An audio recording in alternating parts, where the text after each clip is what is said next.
ERFM, part of the IOM radio network.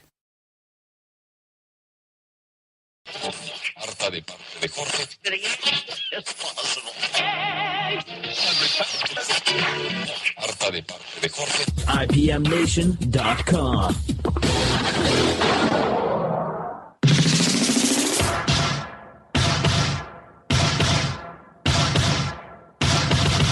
Well, I've always said a contested convention would be a political junkie's wet dream. So thank you, Wisconsin. Thank you very, very much. It is Tuesday, April 5th, 2016, 11 p.m. in the Eastern Time Zone. From the Uptown Auto Repair Studio, Matt Connarton Unleashed starts right now. 5, 4, 3, 2, 1.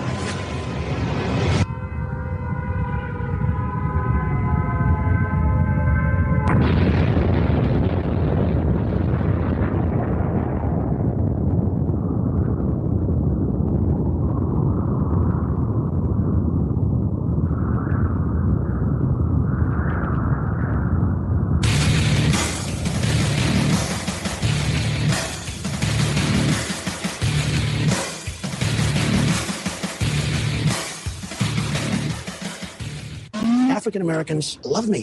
Our next president of the United States, Donald J. Trump.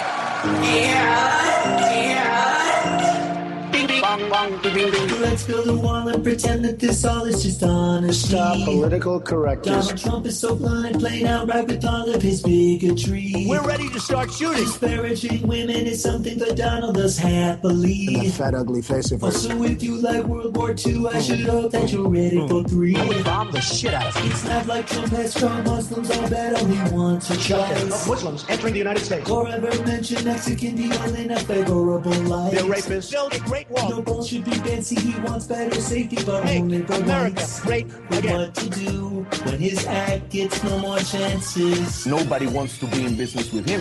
Is it too late for Trump to say sorry? I know the Muslims. We have big problems. Does a friend just don't Trump at NBC? NBC hates me.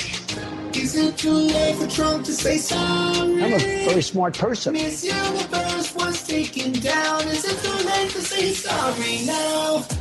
If you get to know him more and more, you'll have even more respect. Bong, bong, bong, bing, bing, bing. Remember when the worst we knew about Trump was that awful hair? It's actually my hair, you The know. things we've learned should keep him out of the Oval Office chair. Sideshows and carnival bars. Or really any office chair that just really would not be fair. Take out their Can family. we all just say the word? He's a His fascist. candidacy, which is a movement. Is it too late for Trump to say sorry? The whites don't get any nominations with BET. For reminding people of Nazis. Bing, bong, bong, bing, bing. Is it too late for Trump to say sorry? I like people that weren't captured, Is okay? it too deep to just disavow? Is it too late to say sorry They're all now? drug What dealers. happens when you offend the whole country? They're stupid people. And your business still has to make money. Bong, bong, bing, bing, bong. Is it too late for Trump to say sorry? I could shoot somebody and I wouldn't lose any Yeah, votes. all this shit came out his mouth. Think it's too late to say sorry now. Nobody builds walls better than me, believe me. Bing, bing, As you know, with radical Islam, we have a tremendous problem. bing, bing. How do you find out if they're Muslims? You have a surveillance system, and you have papers, and you have documents, and you go through a process. And the least racist. I'm sorry. There you have it. The great, let's see, I want to make sure I got the guy's name who did that song parody of Justin Bieber's Sorry, dedicated to Donald Trump. Peter Coffin is his name. So if you want to see the video for that, it is up on YouTube. And you can find that pretty easily. That's where I found it. So welcome to the show, Matt Connarton Unleashed. We are live tonight from the Uptown Auto Repair Studio in Manchester, New Hampshire. Of course, we're 5 nights a week on IPM Nation 2 at 11 p.m. Eastern, the IPM Nation live station, powered by Ambit Energy. Learn how to save on your energy bills. Go to ipmnation.ambitrabbit.com. And, of course, Tuesdays and Thursday nights, we have the honor and privilege of also being carried on OTR FM, the premium channel on the OMTimes radio network. So it's a Tuesday night, and so here we are. So hello to all our listeners on OTR FM. Very glad to have you with us. Let's see, a couple programming notes before we get into what's turned out to be a very, very significant day in the presidential campaign, the 2016 campaign. But if you didn't hear last night's show, of course, Monday nights were strictly on IPM Nation 2, and we had a guest. My guest was Ed Opperman, host of the Opperman Report, which we've just added to the roster of shows on IPM Nation. The Opperman Report, which is Fridays and Saturdays, live both nights beginning at 8 p.m. Eastern. And that was a really interesting conversation. So if you didn't get a chance to tune in, I would, don't do it right now. Stay with me live. But afterward, if you go to ipmnation.com/MCU live, where we do archive the shows, you can take a listen to that. Really interesting. It's funny because when Ed and I were communicating on Facebook and setting up, the logistics of his appearance on the show, he joined me via Skype from, I think he's in Las Vegas. We were kind of talking about, he gets up early. He gets up at like 4 a.m.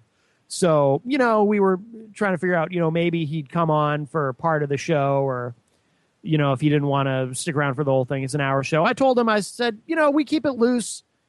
Sometimes I'll have a guest on at the top of the show and we'll keep the guest on for as long as it's interesting. And, if at some point when the conversation seems like it's winding down, I'll cut you loose and then I'll go on to other things. But I ended up keeping him for the whole show. I don't think he minded. It seemed like he really enjoyed himself, but it was just such an interesting conversation. Very, very interesting guy, private investigator. He's been involved in a lot of high-profile cases, quite a few. So it was really an interesting conversation, and I'm really glad that we're going to be carrying his show on IPM Nation starting this weekend. In fact, one of the things we discussed was OJ, the O.J. Simpson trial, which, again, as a private investigator, he was somewhat involved in that. And I'll tell you what, like a lot of people, I've always kind of operated under the assumption, even though I try to adhere to the principle of innocent until proven guilty, and I try not to leap to conclusions or judge anyone's guilt, until they've had their due process, and then if they're found not guilty, they're found not guilty. But OJ has always kind of been an exception for me in that regard, as I think for a lot of people, a lot of us just always have kind of assumed that he did it and got away with it. But I have to admit, talking with Ed Opperman last night, he did put a little bit of doubt in my mind about OJ's guilt. So anyway, just a really interesting conversation. So I encourage you to take a listen to that. It's up at ipmnation.com/MCU live. Let's see. Tomorrow, Wednesday, at 1 p.m. Eastern on IPM Nation, of course, you can watch Ward 13 with John Hopwood. I did receive a text from John earlier because I do sit in and kind of co-host with him most weeks, more often than not.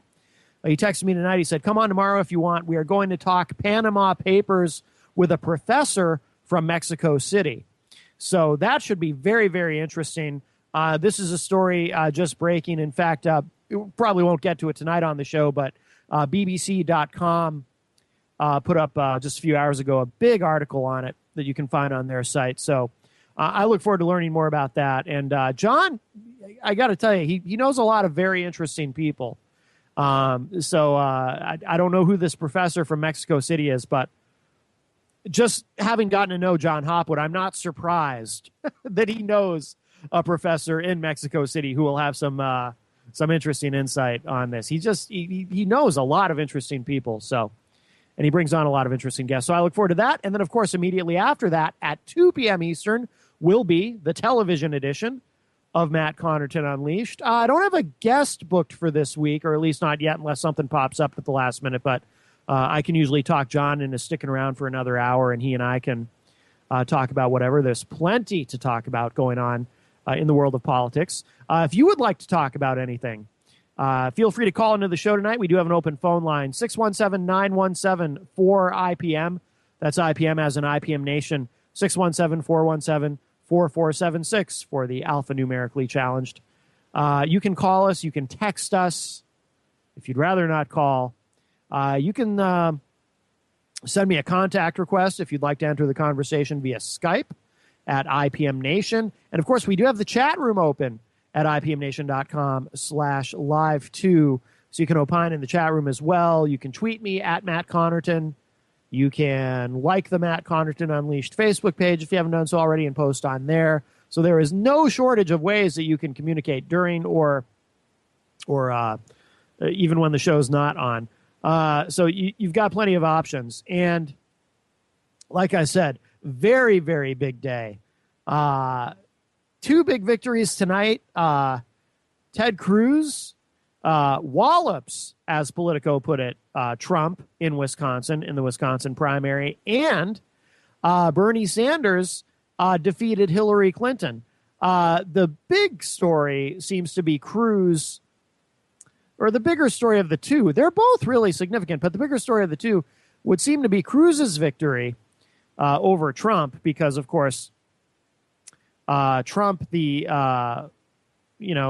front runner, the clear front runner, and the presumptive nominee, but maybe not. This really kind of makes it very likely that we will have a contested convention, which I'm obviously very excited about.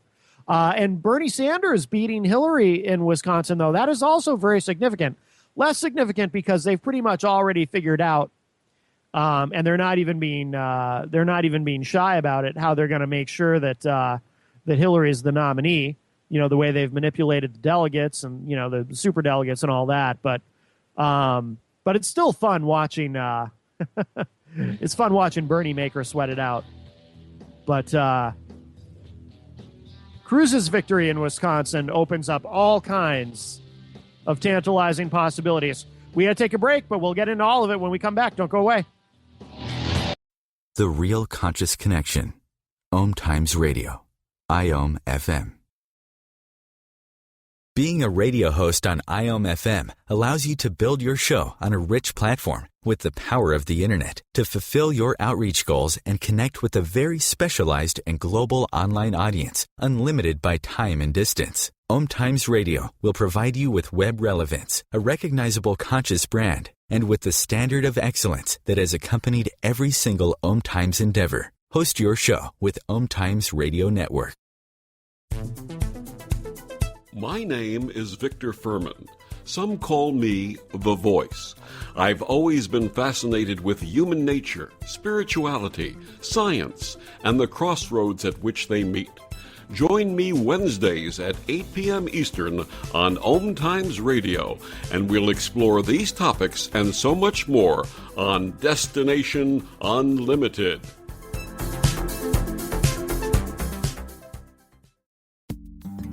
Hi, this is Angela Levesque, host of Entanglement Radio. Join me Wednesdays at 12 p.m. Eastern for inspiring conversations with visionaries in spiritual science and conscious healing. Entanglement Radio, Wednesdays at 12 p.m. Eastern. Transcendent talk for the conscious mind. Are you trying to get from point A to point B and need a little advice? Connect with the counselors at OMTimes Advisors. Whether you're looking for a life coach or a spiritual intuitive, the advisors participating at advisors.omtimes.com were carefully chosen based on their gifts, skills, and professionalism. OMTimes Advisors, connecting you with the best advisors in the business.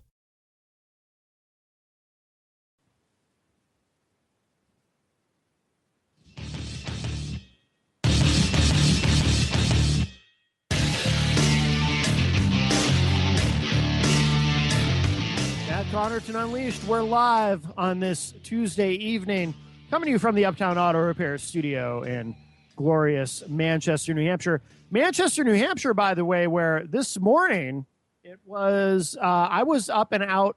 I've been getting up really early because we have a new show that we've been carrying. I'll give this a little plug quickly. Of course, All Natural Being, hosted by the great Brian Browdy, which is actually the current #1 show on IPM Nation and became so almost immediately. But he's on at 7 a.m. Eastern, so I've been, serving as executive producer and helping with that. So I've been getting up really early. He's out in Aurora, Illinois. But so so if I seem a little bit sluggish at the end of the day here, it's I had fallen into the pattern of like staying up and working until about 5 a.m. and then sleep until I'm ready to get up. But lately I've been getting up extra early. So this morning I was up and out the door. I had to go get my morning blast of caffeine at about 6:30 this morning, and it's so strange. And I know we have listeners across North America, but I know that at least on IPM Nation we have the largest concentration in Manchester and Boston, and it's like we just sailed right through the easiest winter I can remember probably ever. And then here we are in April, and it's like January outside. It snowed yesterday. So, I go out this morning, there's a few inches of snow on the ground. It's like barely more than 20 degrees. It's just so strange. It was, I swear to God, a few days ago, well, maybe more than maybe a week ago, that we had a day where it was 70 degrees. It was like, geez, it's barely spring and we're already getting into summer. It was great. And then this morning it was like the winter. It's just so odd. But anyway, a very, very exciting day. Like I said, a contested convention is something that those of us who are fascinated by politics have always wanted to see, and never thought realistically that it would happen.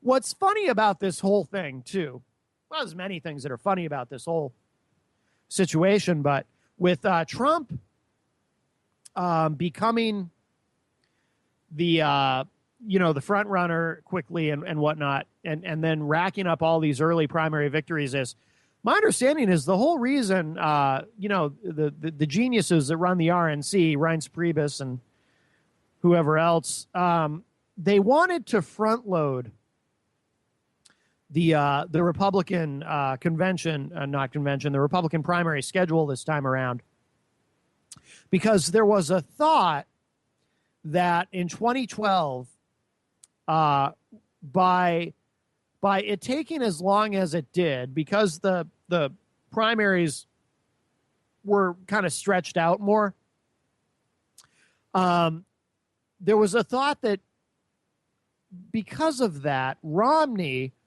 he didn't secure the nomination. He didn't secure the delegates needed, the 1237, as early as he could have if the primary had been more front-loaded, if the primary schedule had been more front-loaded, because, he was always kind of the presumptive nominee. He was always pretty much the front runner, sort of. I mean, well, actually 2012 was odd in that it kind of seemed like everybody on the Republican side got a turn as being the front runner. Newt Gingrich at one point was ahead. Even Herman Cain at one point was ahead of everybody else in the polls. But even through all that, hell, even Michelle Bachmann managed to win the Iowa straw poll for whatever that's worth, which is really nothing. But even through all of that, Romney was ultimately always the presumptive nominee. I don't think anyone seriously thought that he would lose. And when he really kind of got into trouble, like when it came down to him versus Gingrich, he just destroyed Gingrich, just outspended Gingrich like 5-1 in, I think, Indiana was one of the primaries where Romney really kind of clinched it and just crushed Gingrich. But there was a thought that Romney would have done better in the general election if he had secured the Republican nomination earlier. Because one of the things that's interesting about this process is the longer, even when you have someone who is probably going to be the nominee, the longer it takes for them to actually get there, the more damaged they are by the time they get there, because they're taking damage from their own side. In other words, for example, what we have right now is on the Democrat side, Hillary Clinton is the presumptive nominee. I don't think anyone doubts that she's very likely to be the nominee, especially since Sanders really can win all the primaries he wants to, like he did very well in Wisconsin today, but they've already rigged the system.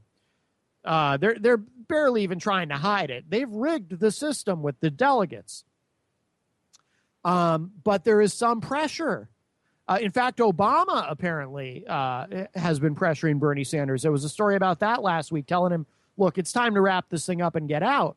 And the reason is clearly because Hillary, the longer Sanders stays in, the more damaged Hillary is by the time you get to the general election. And so the Republicans decided that because they felt that that's what happened to Romney. Romney was so damaged by the time they got to the Republican convention. This time, we're going to front load them. We're going to try to knock out a lot of these primaries early, get them on the schedule, get them done early so that we have a nominee sooner. And it just completely blew up in their faces because along came Trump, and he started winning all these primaries. And I'll tell you what, though, I have to hand it to the Republicans.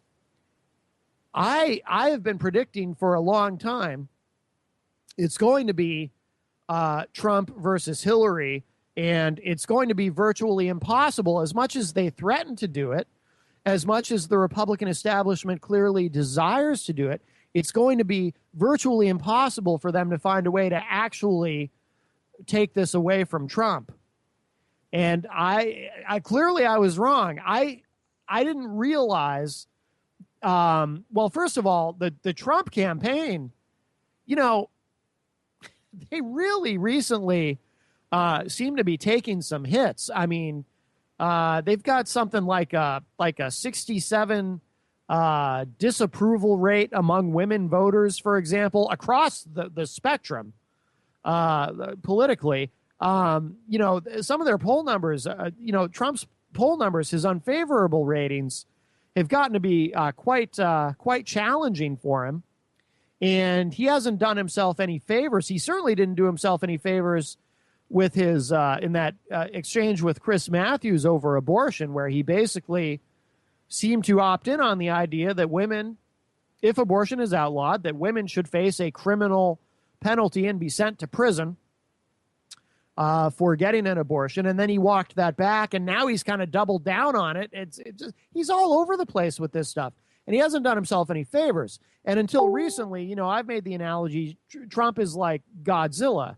He just wanders into the power lines and sparks fly and everything. But instead of it killing him, it just makes him stronger. And he just keeps getting stronger. It's like the more offensive, the more just unhinged the guy seems, the more incendiary his comments, the more he insults and offends people, the better he does. But that finally seems to have changed in the last couple of weeks. There finally is some backlash. And I don't know if it's his ego. I don't know if it's possible that there really is, not to get conspiratorial, but maybe there is a secret deal between him and the Clintons. I don't know. But he doesn't seem to be changing course. And he should have changed course by now anyway, if he really wants to be president, because once it was obvious that he was on his way to being the presumptive nominee for the Republicans, he should have pivoted. At one point, it looked like he was toward a general election strategy where he stops attacking everyone else and starts attacking solely Hillary and stops being so unhinged and incendiary needlessly. But no, he just keeps he can't stop doing his act. And he just keeps going, and he just keeps behaving this way, and it's really started to bite him.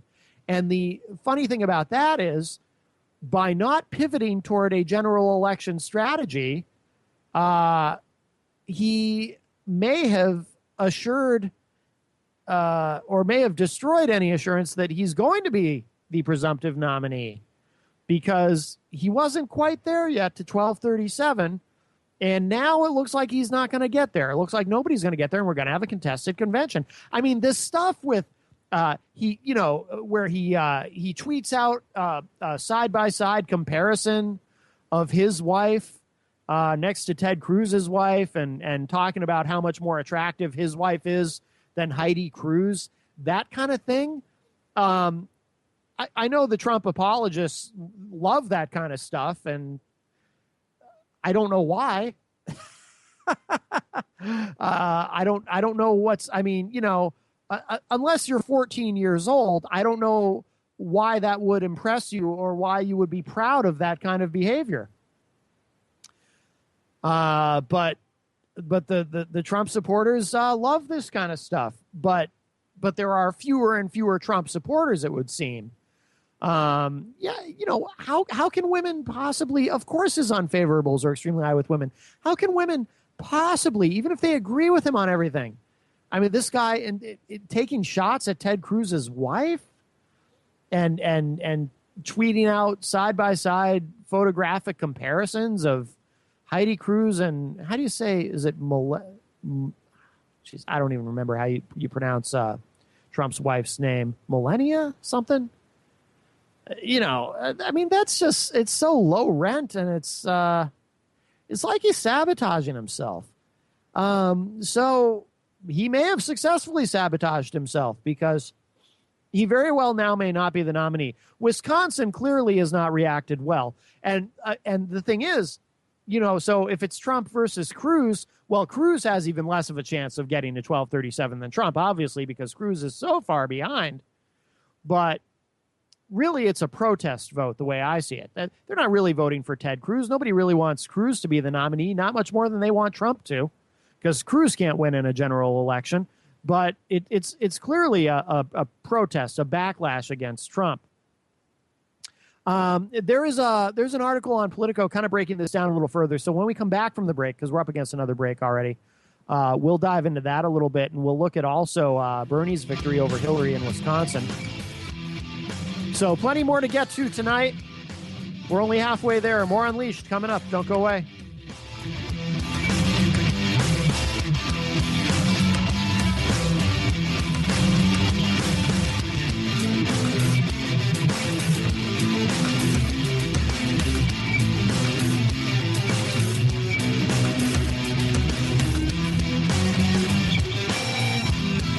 The Real Conscious Connection. OMTimes Radio. IOM FM. Host your show on IOM FM, the radio network of OMTimes Media, one of the more recognized brand names in the conscious community, and is backed by the extensive marketing reach of OMTimes. Hosting a show on IOM FM immediately connects you with our extensive dedicated community. Matt Connarton here. Join Jen Coffey and I twice a week for Matt Connarton Unleashed, a political talk show that's a little different than what you're used to. No liberal or conservative agenda here, just an honest dialogue about truth and how things really work in the world of politics. Matt Connarton Unleashed, every Tuesday and Thursday night at 11 p.m. Eastern on OMTimes Radio. Do you have time to read that inspiring book or that blog post you've been meaning to get to? In your busy world, how do you improve yourself and keep your life going? I'm Lisa Kay, and my Between Heaven and Earth radio show can transform your life just by listening. Be uplifted with inspiring topics, positive stories, and ideas that really work. Between Heaven and Earth radio is conscious living for your soul, every Wednesday at 4 p.m. Eastern Time. Have you ever wondered how to change your love paradigm? The secret key is finding a love partnership, not just a regular connection. How do you find these? Through conscious relationships. Ascending Hearts Dating is a dating site for people like you that believes in second chances and a different type of spiritual connection. Try Ascending Hearts for free today at ascendinghearts.com and change your love paradigm. Ascending Hearts, the premier dating community for the spiritually awake.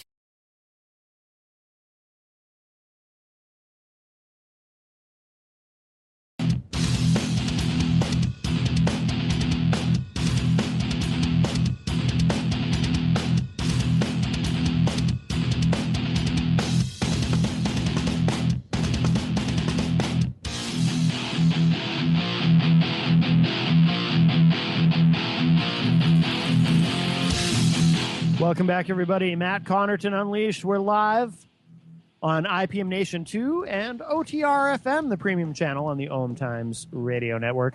Let's dig in a little bit more on this. This will give us some numbers. This article here, it says Cruz wallops Trump, setting up delegate brawl. The Texas senator's big win in Wisconsin pushes the GOP race closer to a contested convention. And this is up on Politico.com. So this will offer us some math. Ted Cruz scored a decisive victory in Wisconsin on Tuesday, defeating Donald Trump and seizing most of the state's 42 delegates in a win that boosted the odds of a historic contested convention this summer. Cruz's margin of victory was large enough that 3 television networks called the contest soon after the polls closed. With more than half of precincts reporting, the Associated Press showed Cruz with more than 50% of the vote compared to just over 32% for Trump. John Kasich lagged far behind with roughly 14%. Cruz crushed Trump in the heavily GOP Milwaukee suburbs, leading Waukesha County by nearly 40 percentage points, with nearly 90% of the vote counted there. Wow, that's huge. The loss for Trump marked only the second time in the nominating contest, and the first since Iowa, that the Manhattan businessman suffered an election day without winning a state. In an upbeat victory speech in Milwaukee, Cruz hailed the result as a turning point in the 2016 campaign that would cascade across the remaining states. Cruz's Wisconsin win was thorough. Exit polls showed him winning Republicans of every age, every level of education, and every level of income. His strongest base was very conservative voters, which Cruz carried with nearly 2/3 of the vote. By the way, just a quick sidebar on that. I was listening to a little bit of Laura Ingraham today while I was driving, and she was talking about how she can't understand for the life of her why, and I don't think she's really picked a horse in this race, but she can't figure out for the life of her why so many Republicans, so many conservative Republicans are going for Trump when there's a guy like Ted Cruz who clearly is one of them and reflects their values and positions and so forth. And I don't think anyone doubts that Ted Cruz is a true conservative, where a lot of people have these doubts about Trump.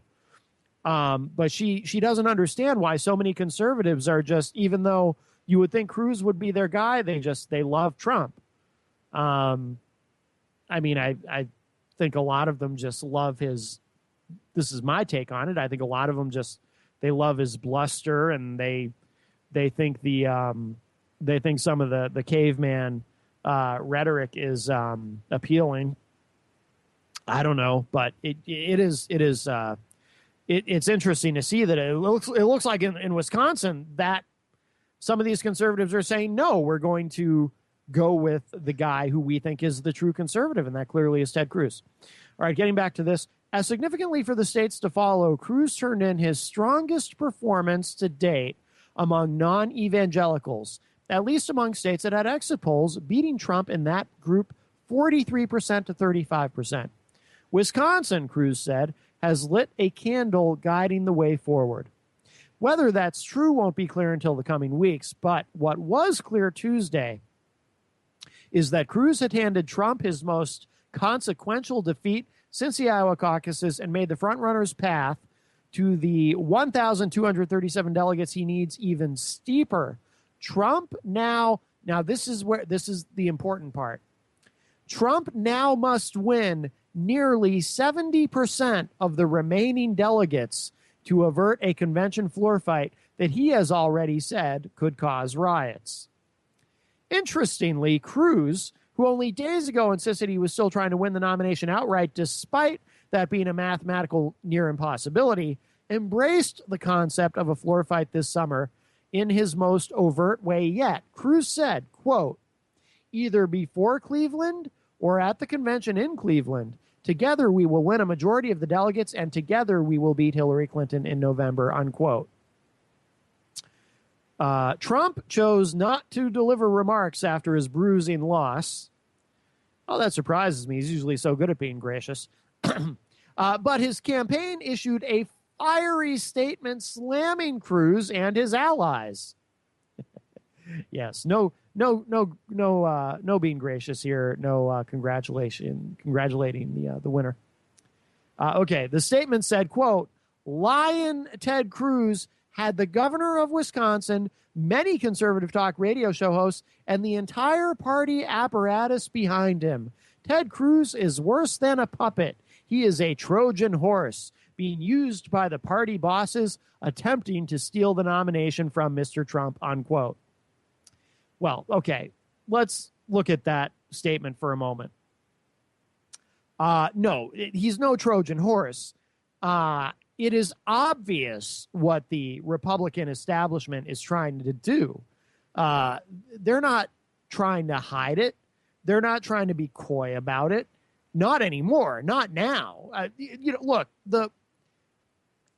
now that this has happened, now that we've gotten through Wisconsin and this has happened, and it makes Trump's goal of getting to 1237 so very difficult. Not impossible, but difficult.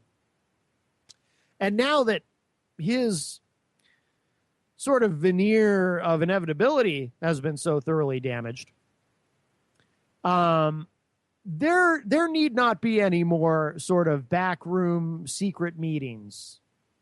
They can start to be pretty open about this, about what they're planning to do.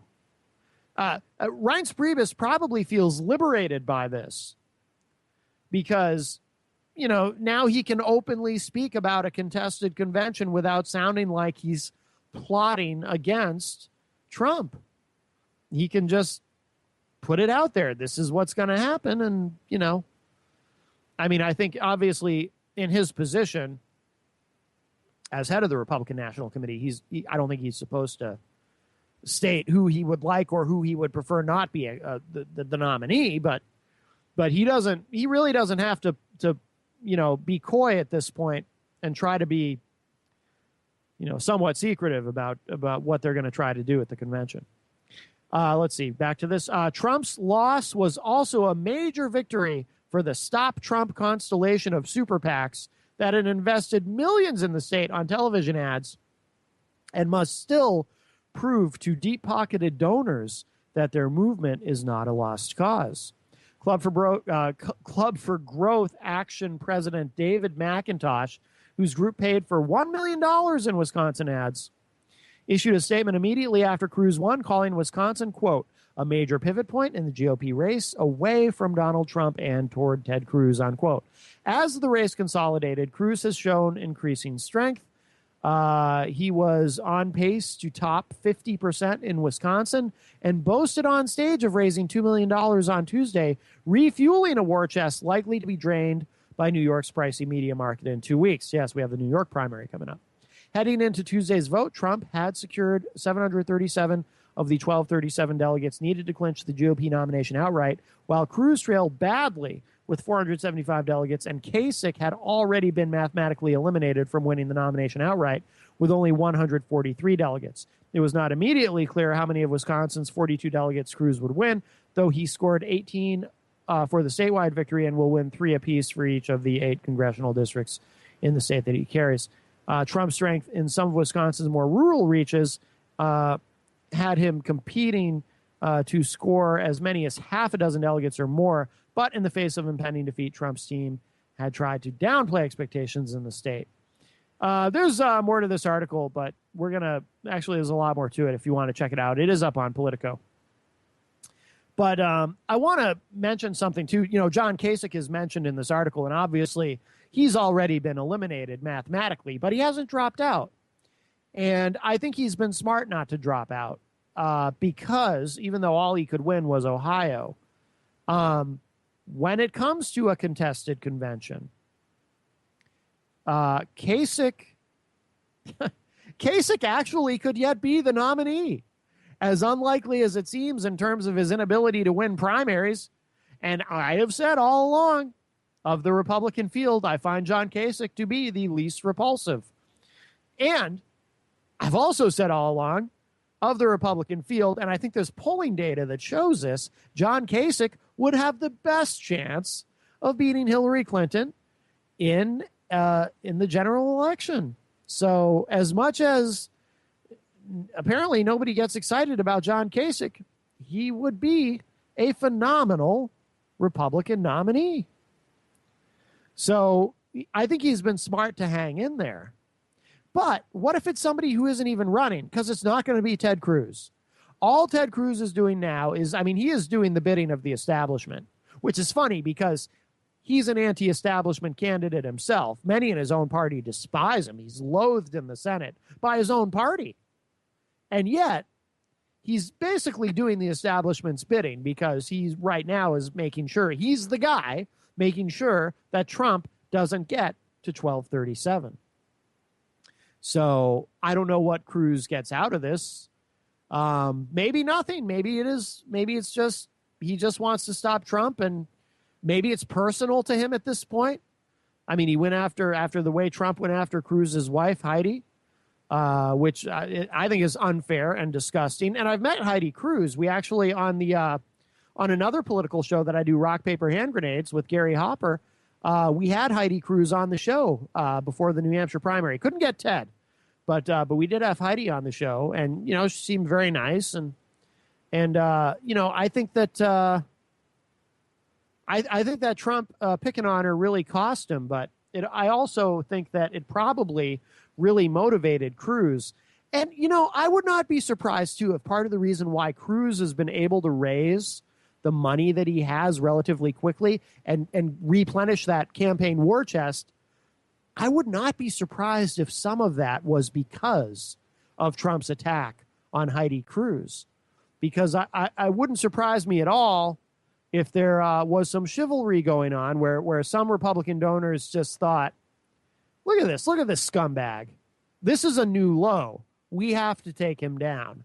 And so they got behind Ted Cruz. Maybe not. I might be overthinking it, but it's an interesting thing to speculate about. When we come back, let's look at what happened on the Democratic side in Wisconsin today. Again, not that that's going to matter, because they've already decided no matter what, Hillary's going to get the lion's share of the delegates. Ugh. All right. We'll be back. More Unleashed coming up. Don't go away.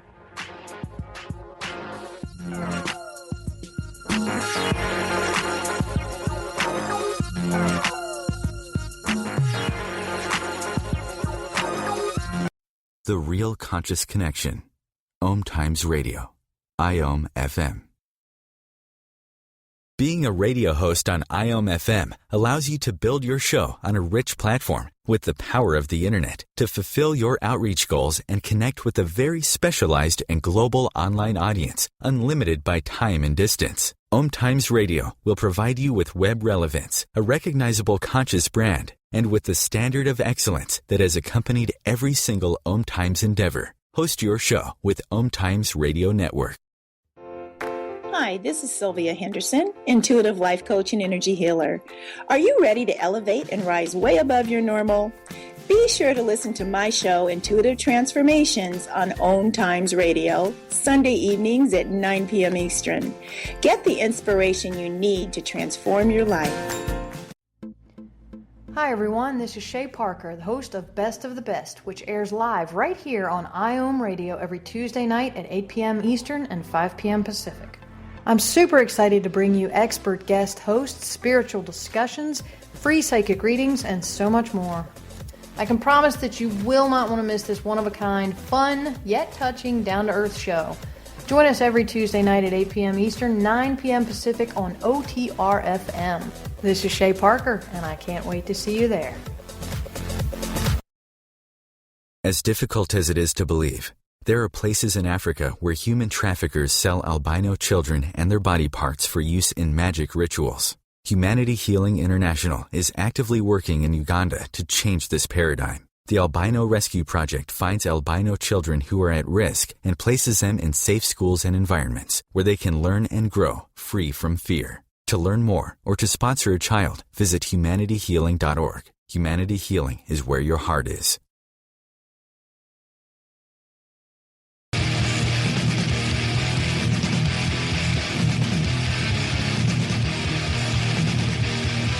Welcome back, everybody. Matt Connarton Unleashed as we cruise into our final segment tonight on this Tuesday evening. A couple reminders before we finish up tonight. Of course, I did mention at the top of the show, if you didn't hear it yet, last night's interview with Ed Opperman, host of the Opperman Report, one of the many new shows that we've been adding to the IPM Nation roster. Ed was with me for the full hour last night on IPM Nation 2, and that is available at IPMNation.com/MCU Live. Very, very interesting conversation, so I encourage everyone to check it out. Tomorrow, At 1 p.m. Eastern, I will be on Ward 13 with John Hopwood talking about the Panama Papers, this other big story that just broke. We're going to be discussing that with a professor from Mexico City. And then, of course, at 2 p.m. Eastern, the television edition of Matt Connarton Unleashed. And that can all be viewed on IPM Nation. So that's all tomorrow. And, of course, if you don't get to see the show live, because they are in the afternoon, we do get them up and available on our YouTube channel, our IPM Nation YouTube channel, usually by about 9 p.m. Eastern. So you can, at that point, watch them at your leisure. Let's see. We talked about what's going on the Republican side. Let's take a look at I got to find it here. Sanders blows by Clinton in Wisconsin. This is also up on Politico. It says here he's won. I didn't realize this. He's won 7 of the past 8 contests, according to this article by Nick Gass on Politico. But will it matter in terms of the delegates? Let's see. It says here Bernie Sanders scored a decisive victory in the Wisconsin Democratic primary Tuesday night, racking up his 7th victory in 8 contests against Hillary Clinton as the race barrels toward a critical showdown in New York. Sanders' victory kicked off a critical 2-week stretch for the Vermont senator, who is trying to show he can become a genuine threat to topple the front-runner in the home stretch of the presidential primary and not merely dog Clinton until the July convention in Philadelphia. Sanders relished the win at a rally in Laramie, Wyoming, ahead of the state's Saturday caucuses, telling supporters he was written off as a fringe candidacy when he launched his campaign 11 months ago. Quote, with our victory tonight in Wisconsin, we have now won 7 out of 8 of the last caucuses and primaries, and we have won almost all of them with overwhelming landslide numbers. What momentum is about is that at a time in contemporary politics when every major candidate has a super PAC, we have said no to the super PACs, said no to the billionaires who fund those super PACs, unquote. With about 40% of the votes counted, Sanders led Clinton 54 to 46%. The Associated Press called the race shortly after the polls closed. Clinton congratulated Sanders in a tweet, but did not speak publicly after the race was called. She tweeted, though, quote, congrats to @Bernie Sanders on winning Wisconsin. To all the voters and volunteers who poured your hearts into this campaign, forward, unquote. Fresh off a string of blowout wins across the West, Wisconsin was largely seen as tailor-made for Sanders. After Saturday's Wyoming caucuses, the race shifts to New York, a delegate-rich state where both campaigns are playing to win. By the way, just a sidebar about New York, that'll be particularly interesting because on the one hand, you've got the guy with the Brooklyn accent, right? I mean, he's been in Vermont for decades, but it's obvious by hearing him talk where he grew up. And I wonder how much that will help him. But then on the other hand, you've got Hillary Clinton, who at one time was a senator from New York. So, or a senator for New York. I mean, she basically moved to New York specifically to run for the Senate, but then she won, defeating Rick Lazio. People tried to, well, certainly the Lazio campaign tried to tag her as being a carpetbagger, which is clearly what she was doing, but she won anyway. It's just another step in her political career. Let's see. The triumph in Wisconsin is likely to give the Brooklyn-born candidate another burst of momentum heading into the April 19th primary in New York, where he has a chance to reset the race if he can upset Clinton in the state she represented for 8 years in the Senate. Don't tell Clinton, Sanders joked, but, quote, I believe we have a chance to win New York and a lot of delegates in that state, unquote. Clinton's campaign has been aggressively lowering expectations in Wisconsin. Allies of the Democratic frontrunner insisted a defeat would not materially damage Clinton, given her strong lead on Sanders. She's ahead by roughly 230 delegates, or 600, including superdelegates. Oh, my God. Think about that for a minute. Think about how they've manipulated the system. This is why I was saying, after what happened in New Hampshire, Sanders won New Hampshire decisively, but I think they ended up coming out with the same number of delegates. It's like, and That's why I've been saying, remember, every vote counts, except when it doesn't. What does this say to people who feel disenfranchised because they feel like their vote doesn't count? Well, actually, in many cases, they're right. If you're a Democrat and you're a Bernie Sanders supporter, the Democratic National Committee clearly has told you it's nice that you support Senator Sanders, but your vote doesn't count. So, sorry, too bad. I mean, again, look at these numbers. I'm not great at math, but she's ahead by roughly 230 delegates. But if you include the super delegates, she's ahead by 600.